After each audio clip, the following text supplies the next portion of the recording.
جو بے نظیر کے ساتھ رویے کا ذکر کیا سیاہ شمسی صاحب نے، اس کا میں بھی کشمیر گواہ ہوں. یعنی ایک زمانے میں ایسا لگتا تھا کہ وزیر اعظم پاکستان اسلام آباد سے راولپنڈی ایئرپورٹ تک جاتے ہوئے گھبراتی تھی، اس لیے کہ پنجاب میں حکومت تھی میاں نواز شریف کی، اور میاں نواز شریف نے پنجاب کو وزیر اعظم بینظیر بھٹو کے لیے ایک دشمن ٹیریٹری بنا رکھا تھا.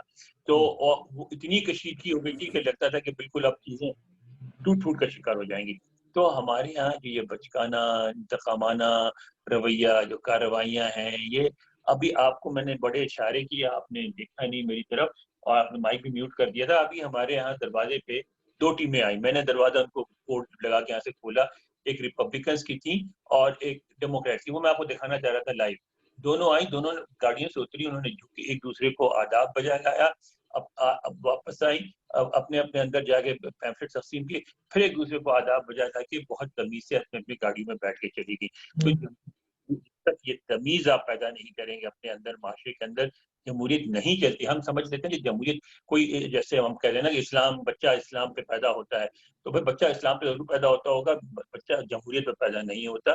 جمہوریت جو موجودہ جمہوریت جس طرح ہم پریکٹس کر رہے ہیں، وہ برطانوی معاشرے میں ایک طویل سیاسی اور سماجی عمل کے نتیجے میں پیدا ہوئی تھی، اور اس میں سب سے پہلی شرط تھی کہ تعلیمی لحاظ سے برطانوی معاشرہ اس اسٹیج پہ پہنچا تھا، معاشی لحاظ سے اتنی بڑی مڈل کلاس بنی تھی جہاں وہ جمہوریت ممکن ہو سکی تھی. ہمارے یہاں نہ اتنی بڑی مڈل کلاس ہے، نہ اس حد تک تعلیمی معیار ہے کہ اس طرح کی جمہوریت پیدا ہو. تو جس طرح جمہوریت ہے اس طرح ہی چلتی رہے گی.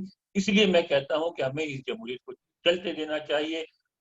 بیرونی مداخلت جو ہے، یعنی اسٹیبلشمنٹ کی مداخلت ختم ہونی چاہیے. جو منتخب ہو اپنی مدت پوری کرے، اور پھر انتخابات ہوتے رہیں، تو 4-5 انتخابات کے بعد ہم جمہوریت ہمارے یہاں اسٹیبلش ہو جائے گی. ابھی تو ہمارے یہاں جس طرح کی جمہوریت کی ہم بات کرتے ہیں، شمشید صاحب بات کرتے ہیں، اس طرح کی جمہوریت اپنی 25-30 سال تک پاکستان میں نہیں آتی. بہت شکریہ انور اقبال صاحب. ہمارے ہاں جب چارٹر آف ڈیموکریسی آیا تھا تو تب یہی ایک بات سامنے تھی، مد نظر تھی کہ حکومتیں چلتی رہیں اور کوئی بھی اپوزیشن کسی حکومت کو گرانے کی بات نہ کرے، اور حکومت اور اپوزیشن کے درمیان ایک جو ایک افہام و تفہیم کی راہ جو ہے وہ ہموار رہے. لیکن پھر وہ جو تھا اس کو کہا گیا کہ یہ باریاں انہوں نے آپس میں لگائی ہوئی، اور تو تیسری قوت کی ضرورت محسوس ہوئی، اور تیسری قوت نے آ کے باقی ساری قوتوں کے ساتھ جو سلوک کیا اور جمہوریت کے ساتھ جو سلوک کیا وہ سب کے سامنے. لیکن ہم دوسری طرف چلتے ہیں. میں نے چلتے چلتے اب پروگرام جو ہے بالکل ایک منٹ منیر صاحب. جی منیر صاحب جی پلیز. میں آخری ابھی جو انور اقبال صاحب نے بات کی ہے، جی سیاہ شمسی صاحب، مجھے پتا ہے کہ انور اقبال صاحب نجومی نہیں ہے، لیکن ان کی جو پیشن گوئی ہوتی ہے، جو رائے ہوتی ہے، وہ بڑی پختہ ہوتی ہے. جی آج سے کوئی 15-20 سال، کچھ سال پہلے جب انور اقبال اسلام آباد آئے تھے تو میں نے اس وقت دہشت گردی کی جنگ بڑی عروج پر تھی. تو میں نے ان سے پوچھا کہ یار یہ کیسے، کب تک ختم ہوگی؟ تو انہوں نے اس وقت کہا تھا کہ بھائی اس پہ یہ جلدی ختم ہونے والی نہیں ہے، 15 سال سے زیادہ لگے گا. اور وہ ظاہر ہے کہ 15-20 سال ہونے کو آئے ہیں اور ابھی بھی اس کے آثار باقی ہیں. اور ابھی آج انہوں نے بات کی ہے کہ 25 سال اور چاہیے جمہوریت کے لیے. تو میں اس سے ذرا ڈر گیا ہوں کہ ہمیں مزید 25 سال انتظار کرنا پڑے گا، شاید ہم ہوں یا نہ ہوں. صحیح بات ہے، یہ ایک لمبا پروسیس ہے، لیکن ہمیں اگر اپنی غلطیوں سے سیکھیں گے اور دوسرے کے لیے صبر و تحمل اور برداشت کا مادہ رکھیں گے تو میرا خیال ہے کہ ڈیموکریٹک ویلیوز جو ہیں وہ توڑ پہنچیں گی اور ہم یہ سیکھ پائیں گے. چلتے چلتے آج وزیر خارجہ شاہ محمود قریشی صاحب نے ایک سیمینار سے خطاب کرتے ہوئے افغان لیڈروں کو مخاطب کرتے ہوئے کہا، فرینڈز ناٹ ماسٹرز. یہ کہنے کی ضرورت کیوں پیش آئی انور اقبال صاحب؟ ذرا مائک آن کریں نا، مائک تو آن کر لیں انور اقبال صاحب. آپ ایک کام کریں، ذرا دری زبانوں کی زبان پہ جو دری زبان میں جو ویب سائٹس وغیرہ ہے نا، یا سوشل میڈیا، وہاں جا کے دیکھیں افغان اس پہ کیسا ریئیکٹ کر رہے ہیں. شدید غصے میں وہ کہہ رہے ہیں کہ انہوں نے لفظ ہی کیوں استعمال کیا ناٹ ماسٹر. اور ہم کیسے ماسٹر ہو سکتے ہیں؟ کیا کہہ کے قریشی صاحب نے کیا سوچ کے گفتگو کی؟ فرینڈ ناٹ ماسٹر، آپ ماسٹرز کہاں سے آ گئے؟ افغانوں نے امریکہ کو ماسٹر نہیں مانا، روس کو ماسٹر نہیں مانا، برطانیہ کو ماسٹر نہیں مانا، آپ کو ماسٹر مانے. یار آپ کیوں نہیں کہہ سکتے کہ ہم دوستی چاہتے ہیں, ہم برابری چاہتے ہیں. لفظ ماسٹرز استعمال کرنے کی کیا ضرورت تھی, بہت زیادہ بول جاتے ہیں. قریشی صاحب خدا کو مانے یار, افغان قوم کا مزاج سمجھے, وہ اس لفظ کو سننا بھی پسند نہیں کرتے. وہ دنیا کے ان چند قوموں میں سے ہے جو کبھی غلام نہیں بنے, ہمیشہ لڑتے رہے. تو آپ اس طرح کی اشتعال دلانے والی باتیں کیوں کرتے ہیں؟ بات بالکل بات ہے, ظاہر ہے آپ کا باپ بھی افغانستان کا ماسٹر نہیں بن سکتا, آپ کہاں سے ماسٹر بن جائیں گے؟ پلیز اس طرح کی باتیں نہ کریں. لیکن جو ایک افہام و تفہیم کے لیے ایک افغان لیڈر آپ کے دروازے پہ آیا ہوا ہے, وہ آپ سے بات کرنا چاہتا ہے, تو ڈیفینیٹلی ہمیں سفارتکاری کے آداب کو مد نظر رکھتے ہوئے ایسے الفاظ نہیں بولنے چاہیے جس سے کوئی اس کو مروب کرنا یا کوئی اپنا اپر ہینڈ دکھانا منسوب ہو. تو یہ بالکل ان کی خواہش نہیں ہوتی, اوور اسپیک کرتے ہیں قریشی صاحب, ہمیشہ زیادہ بول جاتے ہیں. سیار شمسی صاحب, میں سمجھتا ہوں کہ بالکل درست بات کی ہے کہ سفارتکاری بالکل آبگینوں کی مانند ہوتی ہے, اور یہ ان کو تو بہت بڑا تجربہ ہے. اور اس سے پہلے سعودی عرب کے بارے میں بھی انہوں نے ایک رات بڑی جذباتی گفتگو کی اور پھر دوسرے دن معذرت کی. اور یہ جو یہاں لفظ استعمال کیا ہے, یہ بالکل میں نہیں سمجھتا کہ مناسب ہے, یا سفارتکاری کے یا ویسے بھی ایک اخلاقی طور پر دو ملکوں کے درمیان اس طرح کا لفظ استعمال کیا جائے. صحیح. فوزی شاہد صاحبہ, کہ یہ پھر کے معذرت کرنی پڑ جائے گی وزیر خارجہ شاہ محمود قریشی صاحب کو, کیونکہ جس طرح کا ریاکشن انور اقبال صاحب نے بتایا ہے. مائک آن کر لیجئے اور ذرا بتائیے تاکہ پھر اس کے بعد ہم اپنا پروگرام کنکلوڈ بھی کریں گے. جی فوزی شاہد صاحبہ, مائک ہی گم ہو گیا ہے. نہیں مائک آپ کی آواز ٹھیک ہے, مائک آن ہو گیا ہے. جی اوکے. دیکھیں, ایک تو مجھے لگتا ہے کہ شاہ محمود قریشی صاحب, بڑی عجیب سی بات ہے کہ کہاں ایوب خان سے متاثر ہو گئے اچانک ہی, اور انہوں نے ابھی تک وہ بھی ہم بھگت رہے ہیں. وہ جو تھا اس کے بھی ابھی تک اثرات جو ہیں وہ ہمارے سے ختم نہیں ہوئے. لیکن میں صبح سپیچ ان کی سن رہی تھی, اور جو سپیچ چل رہی تھی, پھر ان کی عبداللہ ان کی بھی سپیچ میں نے سنی, تو بڑی ایک مفاہمت کی بات ہوتے ہوتے ایک دم جب یہ بات آئی ہے تو میں خود نہیں سمجھ سکی تھی کہ کس سینس میں کہا جا رہا ہے اور کس کو کہا جا رہا ہے. تو یہ ایک مطلب میرے سمجھ میں نہیں آتا کہ شاہ محمود قریشی جو پہلے وزیر خارجہ رہا اور تھوڑا سا سینسیبل بات کر جاتا تھا, اب کیا اس کو مکمل چھٹی دے دی گئی ہے کہ اس نے جو مرضی آئے کہہ دے. اور میں سمجھتی ہوں کہ شاہ محمود قریشی اس وقت, یہ دو باتیں ابھی شمسی صاحب نے بھی یہ کہا سعودی عرب کے حوالے سے بھی, اور ابھی ان کی جو ڈپلومیسی ہے وہ آنے والے وقت میں بہت زیادہ مسائل پیدا کرے گی, کیونکہ ان کے پاس جو کلیئر نہیں ہے کہ انہوں نے کرنا کیا ہے. رٹی رٹائی تقریریں کر رہے ہیں, ادھر سے کچھ پکڑے جملے, ادھر سے کچھ پکڑے جملے, وہ باتیں کر رہے ہیں. ڈپلومیسی میں بہت کنفائن قسم کے الفاظ استعمال کیے جاتے ہیں, بہت سوچ سمجھ کے ایک ایک لفظ بولا جاتا ہے, اس میں زیر زبر کا مطلب نکل آتا ہے. تو میں حیران ہوں کہ شاہ محمود قریشی جو اب ظاہرہ بہت عرصے سے اس میں حکومتوں میں ہیں, ان کو کچھ سنبھل جانا چاہیے, اور وہ اتنی غیر ذمہ داری والی بات کیوں کر رہے ہیں. اور خاص طور پہ میں بالکل انور اقبال صاحب کی بات سے اتفاق کرتی ہوں. افغانستان کے بارے میں وہ بہت سینسٹیو لوگ ہیں, عجیب قسم کے سینسٹیو ہیں. ان کے دماغ میں ایک چیز اڑ جائے تو وہ ان کی نکلتی نہیں ہے. اب جو بھی پہلے ہم نے ان کی جنگ سوویت یونین کے بارے میں دیکھی, اب امریکہ کے بارے میں دیکھی, نیٹو کے ساتھ جو بھی ان کا ہوا, اس کے بعد ہم نے یہ دیکھا کہ وہ کسی چیز کو مانتے کبھی بھی تیار نہیں ہوتے. اگر آپ کو یہ اعزاز ملا ہے, وہ آپ کو تکریم دے رہے ہیں کہ آپ نے نیگوسیشن میں کوئی مدد کی ہے, آپ کوئی بہتر طور پہ آگے جا رہے ہیں, تو میرا خیال ہے ان کا احترام ہی کرتے ہوئے ہمیں الفاظ کا استعمال بہت سوچ سمجھ کے کرنا چاہیے. بہت شکریہ. ناظرین, آپ نے گفتگو سنی, ہم نے مختلف موضوعات کے اوپر بات کی, اور اس وقت جو سب سے اہم مسئلہ اس ریجن کے لیے ہے وہ امن اور خوشحالی کا ہے. اور جس طرح کی صورتحال اس وقت افغان پیس پروسیس کی چل رہی ہے, وہ اس وقت تعطل کا شکار ہے, اور پاکستان اور افغانستان کی حکومتیں جو ہے وہ مل کر جس طرح سے اس کو دوبارہ ٹریک پہ لانے کی کوشش کر رہی ہیں, تو اس میں کوئی ایسے جملوں کا استعمال جو ہے وہ ہماری حکومت کو یا کسی بھی حکومت کو نہیں کرنا چاہیے. اور ہم نے دیکھا ہے کہ امریکہ بھی بہت محتاط الفاظ استعمال کرتا ہے مذاکرات کے حوالے سے, طالبان کے حوالے سے اور افغان حکومت کے حوالے سے. تو ہم بعض اوقات ایسے الفاظ استعمال کر دیتے ہیں جن کا امپیکٹ بڑا نیگیٹو آتا ہے. خاص طور پہ یہ فرینڈز ناٹ ماسٹرز والی جو بات ہے, اس کے اوپر کافی ری ایکشن جو ہے وہ دیکھا گیا ہے, اور ہمیں محتاط رہنے کی ضرورت ہے. اپنی فارن پالیسی کی کوئی خاص نہج بھی ہمیں ڈیولپ کرنی پڑے گی. اس کے ساتھ میرے مہمان سینئر جرنلسٹ فوزیہ شاہد صاحبہ، سینئر جرنلسٹ سیاہ شمسی صاحب جنہوں نے ہمیں اسلام آباد سے جوائن کیا تھا، اور انور اقبال صاحب جنہوں نے ہمیں واشنگٹن سے جوائن کیا تھا. آپ تینوں احباب کا بہت شکریہ. کل پھر کسی اور موضوع کے ساتھ آپ سے ملاقات ہوگی. اجازت دیجیے. اللہ حافظ.